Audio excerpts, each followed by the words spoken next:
अगला सवाल है तीसरे नंबर का, √2x² प्लस 7x प्लस 5 √2 बराबर 0। तो इसको सबसे पहला प्रथम कर्तव्य क्या होता है, इसमें गुणनखंड विधि करने से पहले प्रथम पद और लास्ट पद वाले से गुणा कर लेते हैं। तो हम यहाँ पे गुणा करके देख लेते हैं दोस्तों।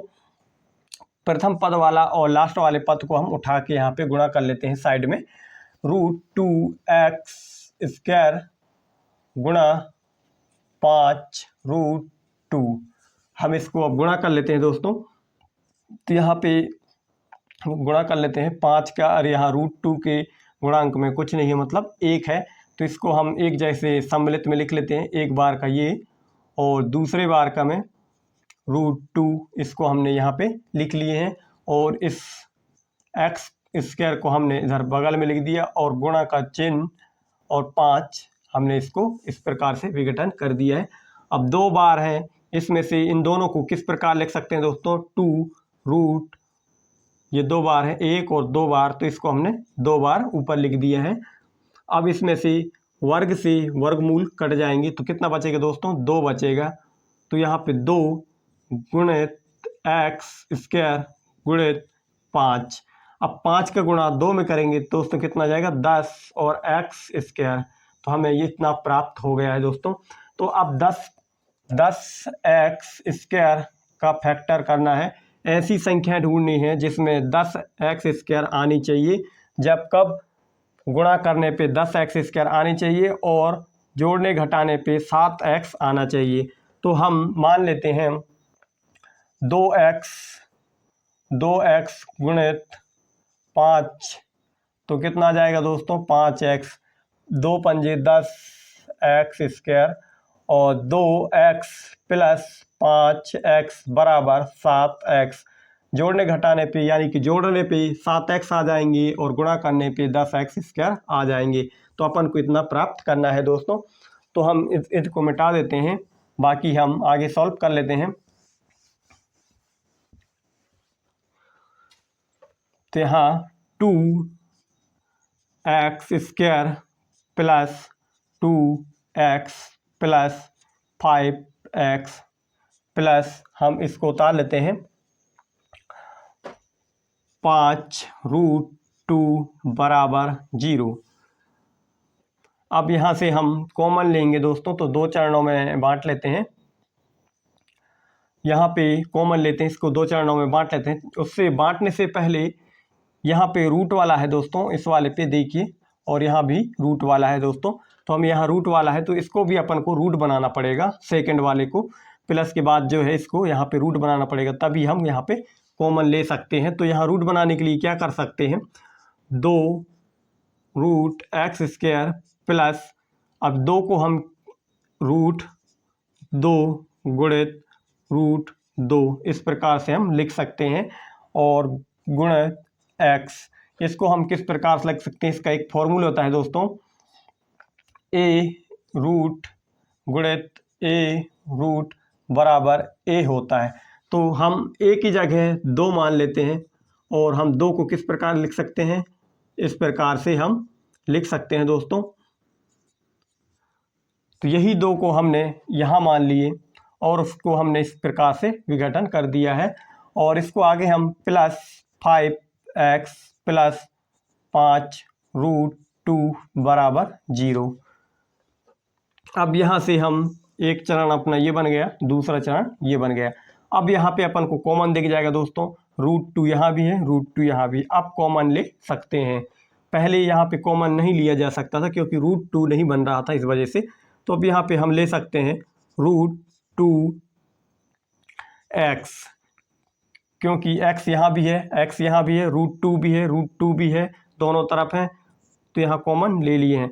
यहाँ पे एक और x है क्योंकि यहाँ डबल बार है x में, तो एक x लिख देते हैं, और प्लस √2 बाहर चले गए हैं कॉमन में, और एक बार बचा हुआ है और x भी बाहर चले गए हैं, √2 को सॉरी, अब अगला प्लस का चिन्ह आएगा। और यहाँ पे देख लेते हैं दोस्तों, दूसरे चरण में प्रथम पद और द्वितीय पद में क्या क्या है, 5 है, यहाँ भी 5 है, तो यहाँ जो भी कॉमन है उसको हम कॉमन लिख लेते हैं। यहाँ पे 5, तो यहाँ पे क्या बच गया दोस्तों, x प्लस 5 तो बाहर चला गया तो क्या बच गया √2 कोष्टक बंद बराबर 0। अब हम यहाँ से देखेंगे दोस्तों इस वाले से और इस वाले से, तो यहाँ पे कॉमन कौन सा दिख रहा है दोस्तों, जो कोष्टक में बंद है वो कॉमन दिख रहे हैं, तो यहाँ से भी हम कॉमन ले लेते हैं। x प्लस 2 रूट नहीं लगाए थे तो रूट लगा लिए हैं और इसको हमने कॉमन ले लिए हैं। उसके बाद जो बचा है उसको हम लिख लेते हैं 2x प्लस 5 बराबर 0।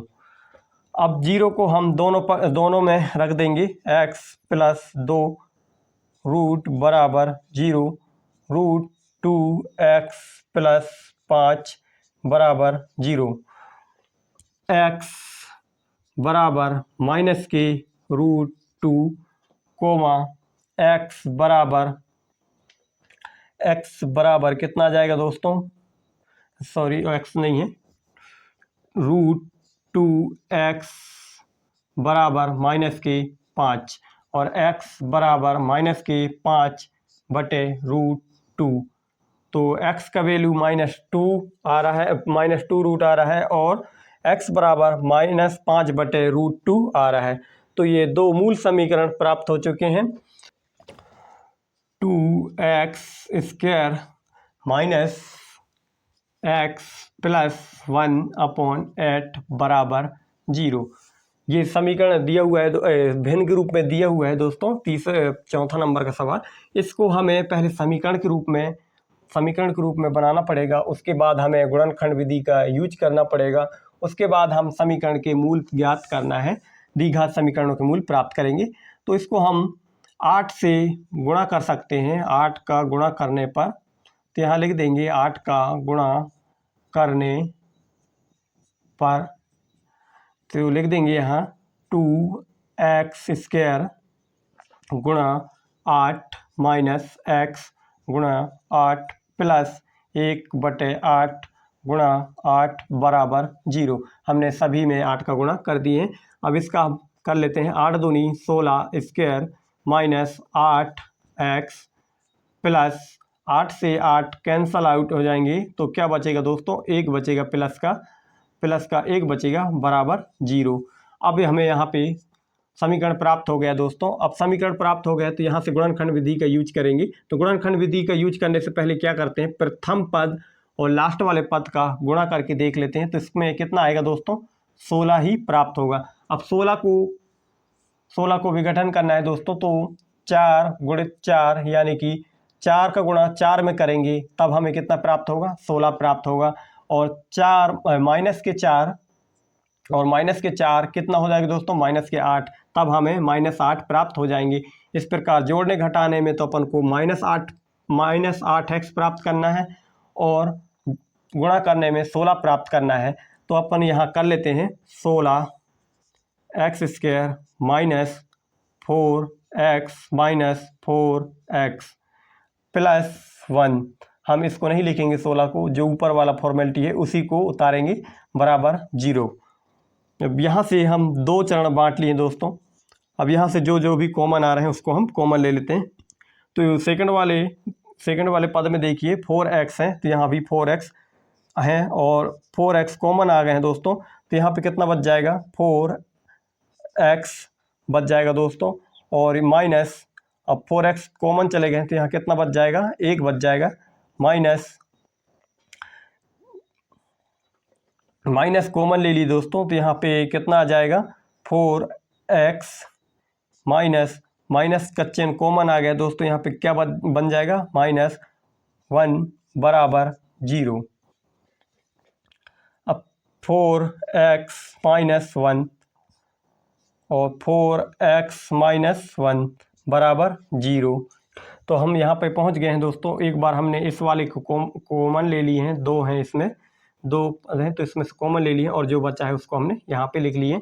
अब 4x माइनस 1 बराबर 0 और इस वाले को लिख लेते हैं 4x माइनस 1 बराबर 0। 4x माइनस थे तो अब इधर प्लस में हो जाएंगे और यहाँ भी 4x बराबर 1 और x बराबर 1/4 कोमा x बराबर 1/4। तो मूल प्राप्त हो गए हैं द्विघात समीकरण के, जो x बराबर 1/4 और x बराबर 1/4, जो कि सेम टू सेम है 1/4।